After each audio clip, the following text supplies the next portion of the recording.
Hey YouTube, it's Kayla and welcome back to my channel. Today I'm going to be doing a recap for Love After Lockup Season 2 Episode 7, Rings and Runaways. So I'm going to just kick it off with Matt and Kaitlyn. They're both still getting used to and acclimated to living with Matt's mom, and you can already tell Matt's mom is getting over them with their lazy, unproductive butts, because when Kaitlyn comes in the kitchen and checks on Matt's mom, and Kaitlyn is like, well, what's up? What is he doing? Matt's mom is like, oh, he's outside relaxing. I said some sarcasm there. I don't know about y'all, but I picked up on all of that. And we continue to see how Matt's mom is like, I suppose things are going pretty well. I mean, he's still out of jail and it's been a couple of days, so I mean, that's a good sign. But yeah, you could tell all of that doing laundry and everything for them is about to get old real quick. And you can tell Kaitlyn herself is about to be over it in 2 seconds, because she goes outside to check on Matt and he is out there kickback, throwing her back a couple of brewskis, a couple of beers. And she's like, okay, it's kind of early, but what's going on? The future is heavily weighing on Kaitlyn's mind, clearly, because she's just harping on, hey, what are we going to do? What about jobs? And what about getting married and all of these different things? And he's just like, I'm chilling. Matt, he continues to just have this thing where he's like, I've been in prison for X amount of years. I feel like I'm out now and I deserve to just chill and relax for a while. Like, I don't know, like he's on vacation or something, like he's been working hard. And I'm like, that's not how it works. He has to get out of that mindset. But unfortunately, Kaitlyn, she has really set herself up here. She's telling us, she had all of these expectations, like, and dreams about what their life would be like once he got out of prison. She said that she thought that he would sweep her off of her feet. And I'm like, based on what? No, this dude has been in and out of jail.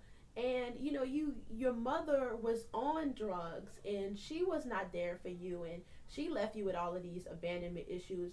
I just don't understand why, again, I don't get why she would talk to somebody and try to be involved with somebody who has had a multitude of issues the way Matt has. I really don't get it. She is really setting herself up to be heartbroken. So, they're talking a little bit, and Kaitlyn is clearly, understandably, nervous, because she's like, he doesn't really show any incentive, like he's trying to find a job. They don't, both of them broke. Kaitlyn says that she is in between jobs, aka don't have no job, and she doesn't know what the future holds. And I'm just up there thinking about, like, hey, I heard she has a kid. I'm like, why are you like so concerned about falling in love with this jailmate and you got a whole kid over here? They don't really talk about it on the show, but she has a kid. I just would be trying to find a job first and set up my life stable for me and my kid, whether or not they live with me or not, and then look for love. And certainly not look for love with somebody who has been in prison for jail all of these in prison for all of these years for multiple offenses, including drug offenses. And the next scene we see, Kaitlyn is like, hey, like, I know we broke, but we need to do something. We need to go on a legit date. This is, our first time spending time outside of prison together. Like, we need to go on a legit date. I want to get cute for you and all of that. And at first, Matt is like, we broke. Like, we can't even do nothing. But Matt's mom is nice enough to give him the credit card so he can wine and dine her like the lady that she is. So they get themselves together and they go out on a date. And Matt is like excited like a little kid to be in an Uber. He's like, I don't even think they had Uber when I went in to prison, so this is different. So they get to the restaurant, and Matt is up there trying to eat his food, and Kaitlyn is trying to help him, with all the silverware and how to properly eat and everything.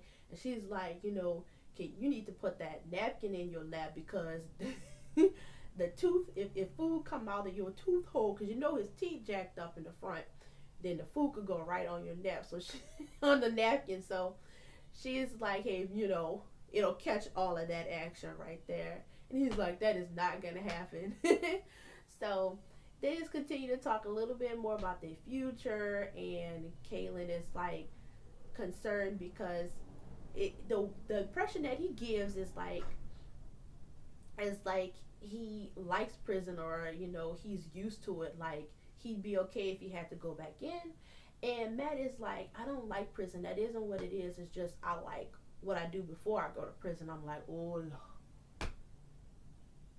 I'm like, what does that mean? So basically he clarifies to us what that means, and that's basically, the meth that he does, the same meth that then jacked up his bottom teeth and probably all of his teeth, is what he likes to do. And he already is on a high, and that meth puts him even higher. It's like a feeling, it's almost like nothing else in his life has fulfilled that void for him like that those drugs have. And I was like, Kaitlyn, sis, walk away now. The appropriate response was not that. Like, he should have told her, like, in that moment, reassured her, like, I got you. Drugs is what got me into jail, so I know that this is what I have to do to make sure that I don't go back into jail, rehab, whatever. He needs to be reassuring her that he's gonna do what he has to do to be there for her. And like, he just didn't care. He just was like, that's what I do. So I mean, good luck with that, Kaitlyn. That's gonna be an epic failure, because all the signs are pointing to he's gonna wind up back in jail, because he clearly has trouble with authority figures. I'm just trying to figure out in life, how is he gonna deal with a job and taking orders. So I don't know. We'll see how that goes with those two. Okay, our favorite throuple, our favorite threesome, that is Michael, Megan, and Sarah. Megan, our girl Megan, has finally stopped cutting fruit in the kitchen and waiting for Michael to call, and has moved on to packing, because guess what? She getting flued out to Buffalo, New York. And look, I don't know about y'all, but I'm up there like, where is this money coming from? Is she paying for this? He can't be paying for it. Did WeTV give them an advance? Where is this money coming from? Where they just can walk away from flights and just hop on flights and get these personal drivers? I don't know. It's something that I'm missing. But anywho, Megan is like, look, she's talking to one of her friends. She's like, hey, if he tells me this time don't come, I don't care. Regardless, I'm going, and I'm gonna just show up, even if I have to go check with his PO and be like, hey, where he at? We are getting together. Before Megan leaves for Buffalo, she has a final conversation with her dad, which her dad is like, you're really still gonna go through with this even after what he did. And he's secretly hoping that it happens again. It may hurt, but in the end, that's what he feels needs to happen for her to wake up. And Megan is just like, yeah, my father, my parents are just overprotective. And my feelings are, that's not them being overprotective. That's just them doing what they're supposed to do as parents. I don't know about you, but I don't want my daughter going out with somebody fresh out of jail. Oh, no, ma'am. So, it sucks for, her parents, her father, and her brother to have to watch her make such an obvious mistake. But she grown, so they're going to let her do what she has to do. So we see Michael and Sarah over at the jewelry store looking for rings, I guess like an official engagement or wedding ring. And he is continuing to sell Sarah this fantasy, this lie, and he is so wrong. I tell you, I have not seen such a strong case of bitch assness in a long time. He is so wrong for what he is doing. It is ridiculous. Like, I really hope in the end he doesn't get Sarah or Megan, because he is trash for what he is doing. So they're at the store with their daughter, shopping around for engagement rings, and while they're there, Megan is hitting him up, and he is like, denied. Ain't no calls coming through while he with them. He has to continue to play it off. He thinks he's on a secret mission. The way he likes to be like, this is what I have to do. These are the lies I have to tell in order to keep this up. And we're all just like, okay, whatever. So Michael tells us a little bit more about, what is his motivation behind what he's doing. He says that in order for him to get paroled in the state that his daughter lives in, that he had to marry Sarah for that purpose. And he tells us that he wants to build this bond with his daughter. He wants his daughter to wake up to his parents being together. And although that's great, and we all want that for our kids, it's like it's built on a lie. It's built on a lie, because he's saying that, he doesn't feel that excitement for Sarah that Megan gives him, that excitement that you would typically have for your new bride or your new fiance. He doesn't feel that way towards Sarah. But he has to build this relationship with his daughter so that he can walk away from it all. I just need a timeline here, because none of it is really making sense to me. What does establishing a relationship with your daughter have to do with being honest about your overall goal here? Like, what is the difference? You're going to walk away when she's 1, 2, 3, 4, 5. Like, eventually you're going to have to come to terms. These women will not allow this to go on. And all of this is going to come out when they all see it on TV, and you're lucky if one of them sticks it out with you, because I damn sure wouldn't. So he continues every week to try to feed us this logic, and we are not falling for it. No, sir. Sarah, clearly she is very excited. They had to get married in a jail, in like the common area where like other people watching. Their daughter was there, luckily, but that is not the ideal place that any girl, any guy wants to get married. So their plan is to have like an official ceremony, reception, and have like legit wedding rings. Because Michael was telling us that in jail, I guess, for whatever reason, you can't have like a really expensive ring over $100, and it has to look a certain way. And so now is his opportunity to get something nice. And I'm like, nice for what? To ultimately leave this girl? Like, stop with the BS. So they pick out rings, and obviously Sarah is very excited and pleased, and she's having a great day. So they get in the car, and Michael is like, look, I gotta meet my queen, my real queen Megan, in Niagara Falls, but in order to do that, I gotta make up an argument with Sarah. So this fool just starts this BS argument talking about, what's this ring thing really like? It was the most ridiculous argument. I felt so bad for Sarah, because she didn't even realize she was like fighting a battle that she couldn't even win, because it was so stupid. He's talking about like, what is this anyway? Why do we really have to have? What's your reason for having a ring? Is this really just about, showing other women that I'm married? Like, what is this? You're picky. Like, he's picking at her, making absolutely no sense. And she's like, bruh, we just come from having a nice day, picking out rings with the kid. Where is this coming from? And what's so crazy is that Michael continues to tell us, like, Megan feeds my soul in a way that Sarah never has been able to. She feels a void. Like, Sarah doesn't get me. She just doesn't. And he complains about Sarah, but anything negative that we have seen from Sarah, like maybe when she was like fussing at him, it's like always a valid reason. Like, I'm not saying at all that Sarah is perfect, but we haven't really seen her not get upset for no good reason yet. Like, Michael is always doing something shady and like rude. Like, those first few episodes, when the first day he came home, instead of spending that first day with his family, he went and worked out. Wanted to work out at a studio. He wanted to go sing at a studio. Like, why would you do that?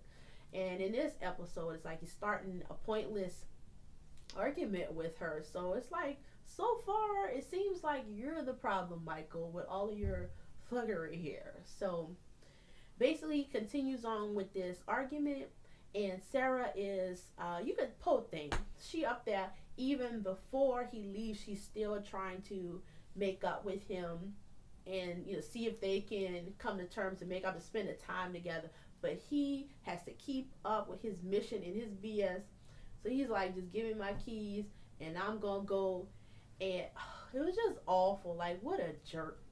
So he gets on the road to see Megan, and Megan is all excited. She arrives in Buffalo, New York, and she gets like a private driver to take her to Niagara Falls. And again, I'm like, who is paying for this? I need to know. Because just when they were in the jewelry store, Sarah and Michael, remember Michael was like, money is no object. And I'm like, sir, where are these coins coming from? You're fresh out of jail. Where are these coins coming from? But I digress.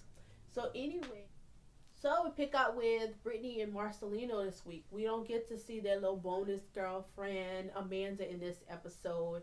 And Brittany hasn't, been upfront about that just yet in this episode. So they are at brunch the next morning, and they're talking about their future. And Brittany tells us she has a 3-year-old son. She went to jail. She went to prison when he was only a year old. His name is Giovanni, and she said it was so unbelievably difficult to be without him, as any mother would, being away from your toddler so young, and that she, regrets having that time away from him.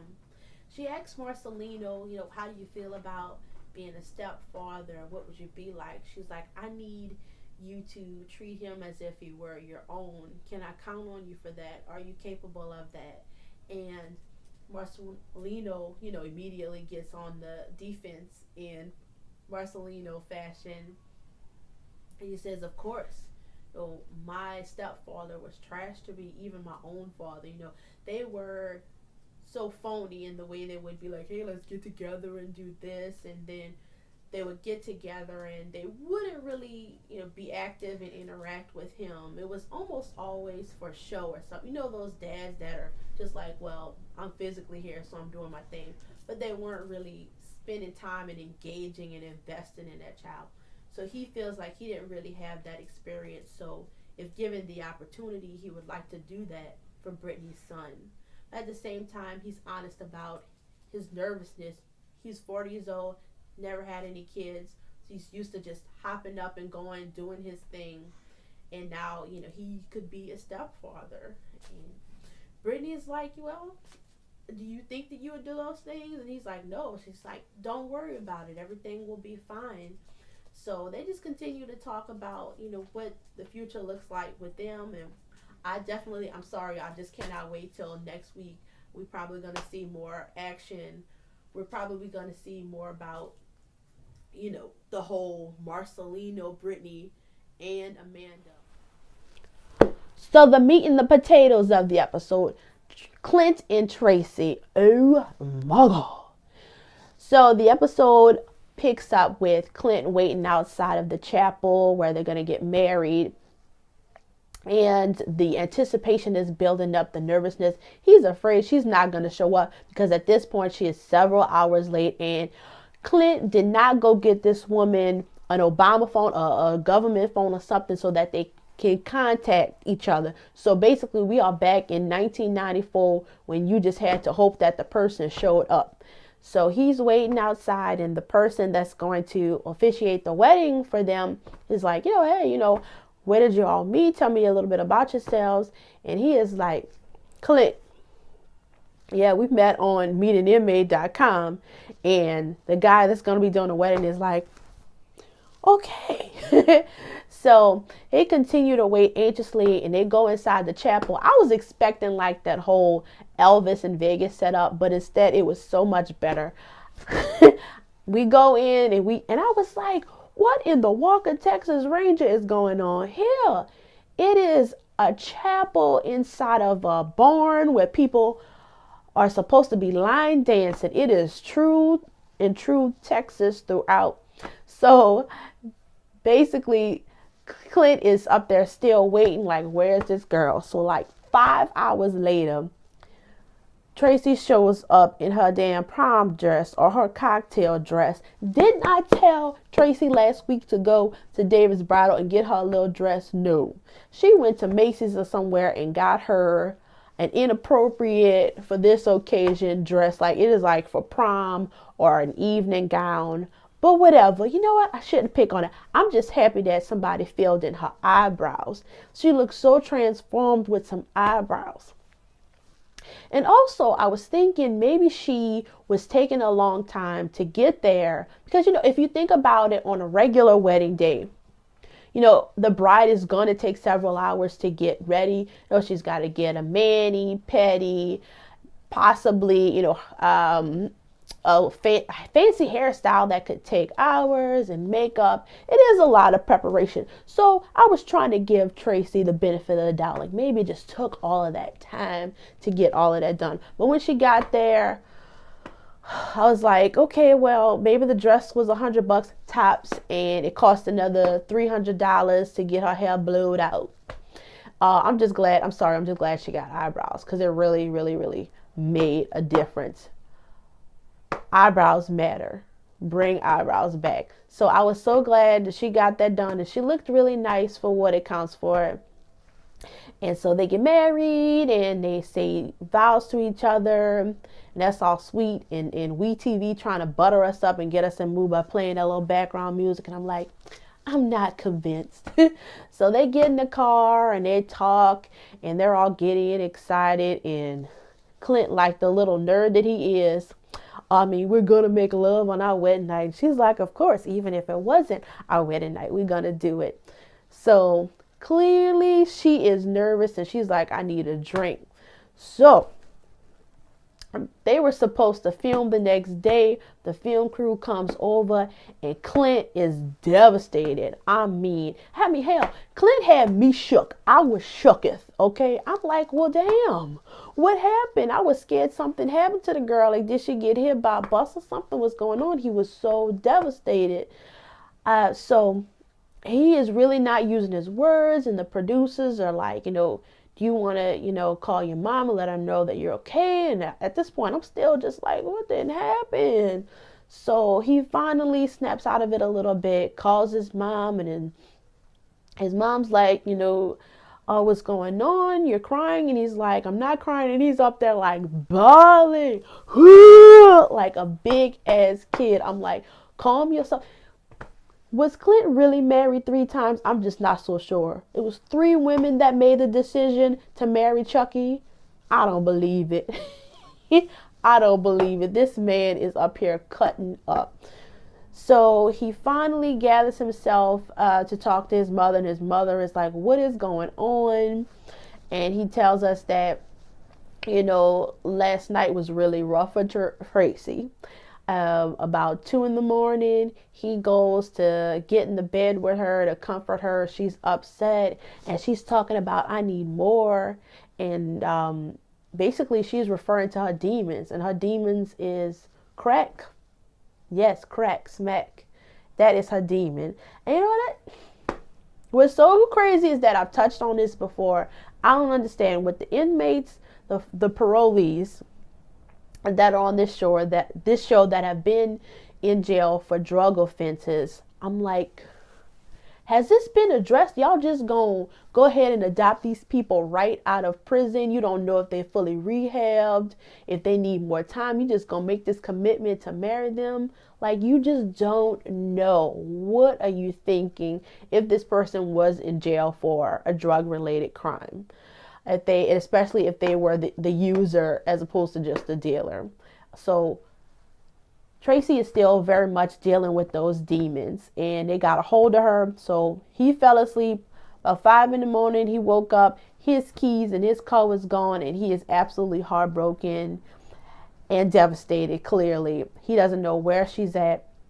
So his mom is trying to console him, and anybody else, just like his mom was like, of course you're done, right? Like, you are walking into a very serious situation here. You are dealing with somebody with a very bad habit, fresh out of jail. They haven't been in rehab. You don't even know if they're open to that.